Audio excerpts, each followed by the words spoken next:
సంవత్సరాల తరబడి government job కోసం వేచి చూస్తున్నారా? కేవలం 8 నెలల్లో మీ కల నెరవేర్చుకోండి. వెంటనే కింది నంబర్స్‌కి కాల్ చేయండి.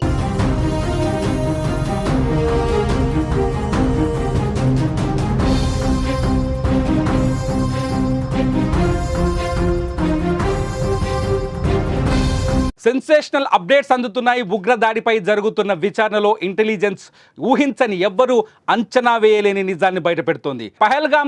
కాశ్మీర్ పహల్గామ్లో జరిగిన దాడికి కుట్రలో ఇప్పుడు హమాస్ హస్తం కూడా ఉన్నట్టుగా తెలుస్తోంది.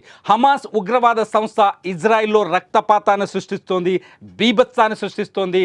హమాస్ నాయకులని ఇజ్రాయిల్ నేల కూల్చినప్పటికీ అక్కడ ఉగ్రవాదాన్ని ఊహించని రీతిలో ప్రోత్సహిస్తున్నట్టు తెలుస్తుంది. మొత్తానికి కాశ్మీర్లో అమాయకులపైన 26 మంది అమాయకమైన టూరిస్టులపైన కాల్పులు జరిపిన ఉగ్రవాదులకు ట్రైనింగ్ ఇచ్చింది హమాస్ అని ఇప్పుడు బయటపడుతుంది. ఇది పాక్ ఆక్రమిత కాశ్మీర్లోనే ఈ ట్రైనింగ్ జరిగినట్టుగా తెలుస్తుంది. తాజాగా ఎవరైతే హఫీజ్ సయీద్ ఎవరైతే లష్కరే తోబా అధ్యక్షుడు ఉన్నాడో అతనితో పీఓకేలో హమాస్ కీలక నాయకులు సమావేశమైన వీడియోలు తెరపైకి వస్తున్నాయి.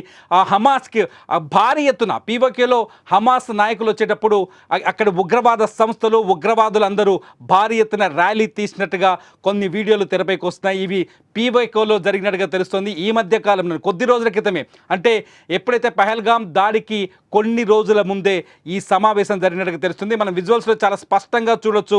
హమాస్కు సంబంధించిన జెండాలు కనిపిస్తున్నాయి. కొందరు ఉగ్రవాదులు బుల్లెట్ల పైన ర్యాలీగా వస్తున్నారు, మరికొందరు ఉగ్రవాదులు గుర్రాలపైన వస్తున్నారు.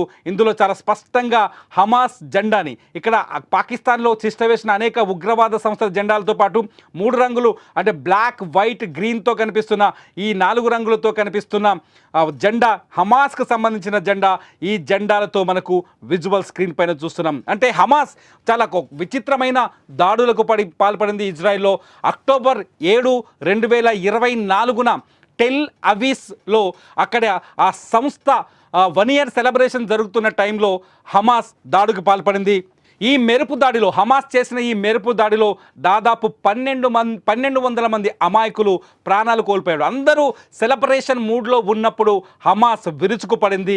ఆ బాంబులతో తుపాకులతో విరుచుకుపడింది. ఈ కాల్పుల్లో 1200 మంది అక్కడ నేల కొరిగారు. 250 మందిని బందీలుగా పట్టుకుంది హమాస్. అంటే కేవలం ఇజ్రాయిల్లో ఉన్న ఇజ్రాయిల్ పౌరులను టార్గెట్ చేసుకొని హమాస్ ఈ దాడికి పాల్పడినట్టుగా అప్పట్లో వార్తలు తెరపైకి వచ్చినాయి. అట్లాగే విచారణ ఇంకా దానిపైన కొనసాగుతున్నది.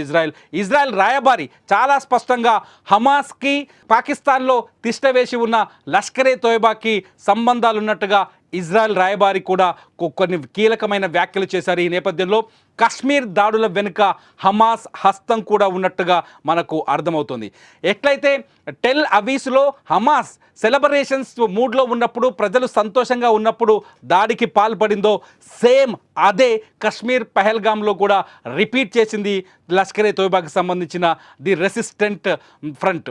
ఏం చేసింది అంటే సేమ్ ఎవరైతే ఇక్కడ టూరిస్టులు కాశ్మీర్కి వచ్చిన టూరిస్టులు పహల్గామ్ ఏరియాలో బైరసన్ ఏరియాలో సంతోషమైన మూడ్లో ఉన్నారో ఆ సమయంలో తుపాకులు బయటికి తీసి వాళ్ళని మతం పేరు అడిగి అలాగే ప్రాంతం పేరు అడిగి కాల్పులు జరిపారు.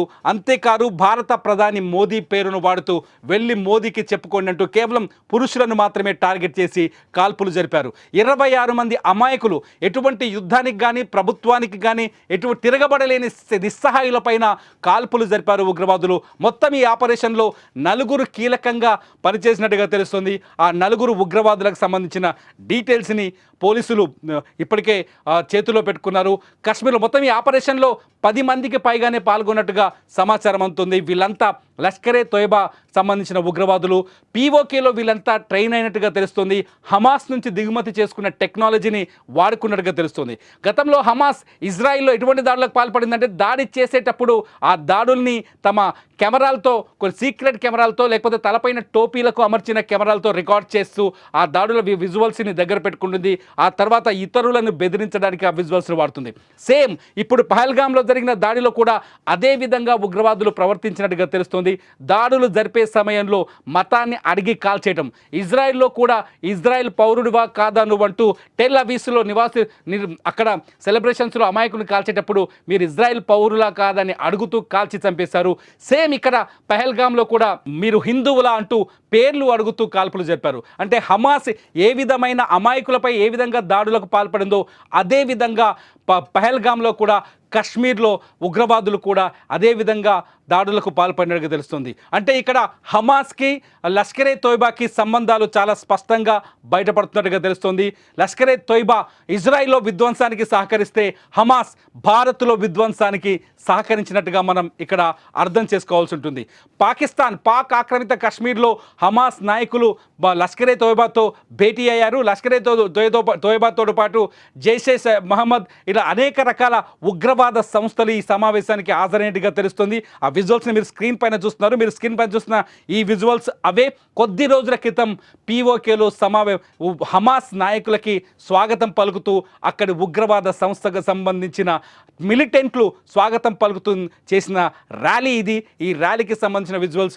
సో భారత్లో ఇకపై ఎటువంటి దాడులకు పాల్పడాలి అనేది పాకిస్తాన్లో కూర్చున్న ఉగ్రవాద మూకలు హమాస్ నుంచి దిగుమతి చేసుకున్న తెలివితేటల్ని టెక్నాలజీని వాడి భారత్పై ప్రయోగించడానికి ప్రయత్నిస్తున్నట్టుగా అర్థమవుతుంది. పహల్గామ్ దాడి అనేది మొట్టమొదటి దాడిలా కనిపిస్తుంది. పహల్గామ్ దాడి అయితే ఇది ఒక సెన్సేషనల్ దాడి. గతంలో కూడా ది రెసిస్టెంట్ ఫ్రంట్ కశ్మీర్లో ఆర్టికల్ 370 అమలును రద్దు చేసిన తర్వాత ఈ రెసిస్టెంట్ ఫ్రంట్ కశ్మీర్లో దాదాపు 6-7 దాడులు చేసింది. 6-7 దాడుల్లో కూడా అమాయకులను మాత్రమే టార్గెట్ చేస్తూ దాడులకు పాల్పడింది. ఆ దాడులకు సంబంధించిన వీడియోస్ని కూడా చిత్రీకరించింది. సేమ్ గతంలో హమాస్ ఇజ్రాయిల్లో ఏం చేసిందో ఇక్కడ ది రెసిస్టెంట్ ఫ్రంట్ కూడా అదే చేసినట్టుగా తెలుస్తుంది. సో ది రెసిస్టెంట్ ఫ్రంట్ హమాస్ని ఫాలో అవుతుంది కాబట్టి హమాస్ ది రెసిస్టెంట్ ఫ్రంట్కి టెక్నాలజీని ఇతర సహాయాన్ని కూడా అందించినట్టుగా ఇక్కడ అర్థమవుతోంది. ఇప్పటికే ఇంటెలిజెన్స్ వర్గాలు ఈ విషయాన్ని ధృవీకరించాయి. దాదాపుగా హమాస్ ఈ దాడి వెనుక హమాస్ వ్యూహం కూడా ఉంది అని చెప్పేసి ఇంటెలిజెన్స్ వర్గాలు కూడా ధృవీకరించాయి. దీంతో పహల్గామ్ దాడి లాంటి తరహా దాడులు మరిన్ని జరిగే ప్రమాదం కూడా ఉందనే ఆందోళనలో ఉన్నాయి ఇంటెలిజెన్స్ వర్గాలు. ఆ సమాచారాన్ని బయటికి చెప్పడానికి ప్రయత్నిస్తున్నాయి. మొత్తానికి కీలకంగా మారింది పహల్గామ్లో దాడికి సంబంధించిన విచారణ. ఈ విచారణలో ఊహించని అనేక విషయాలు వెలుగులోకి వస్తున్నాయి. ఇప్పుడు ఇజ్రాయెల్పై యుద్ధం చేస్తున్న హమాస్ హస్తం కూడా వెలుగులోకి రావడం, లష్కరే తోయిబా హమాస్తో చేతులు కలిపి ఉందని తెలియడం చూస్తుంటే ఉగ్రవాదం పాకిస్తాన్లో మొదలైన ఉగ్రవాదం ఎక్కడికి విస్తరిస్తుందో, ప్రపంచాన్ని ఏ విధంగా నాశనం చేస్తుందో మనం అర్థం చేసుకోవచ్చు. హమాస్ లాంటి సంస్థలతో చేతులు కలిపిన లష్కరే తోయిబాని అంతమొందించడానికి పాకిస్తాన్ ముందుకొస్తుందా, లేదంటే ఈ ఉగ్రవాదాన్ని ఈ విధంగానే పెంచి పోషిస్తుందా, భారత్లో రక్తపాతానికి కారణమవుతుందా, దీనిపైన భారత్ ఏ విధంగా రియాక్ట్ అవ్వాలి? ఈ అంశంపై మీరు ఈ వీడియో కింద కామెంట్ చేయండి. మీ కామెంట్స్ పైన నేను మరో వీడియో చేస్తా. చూస్తూనే ఉండండి సుమన్ టీవీ.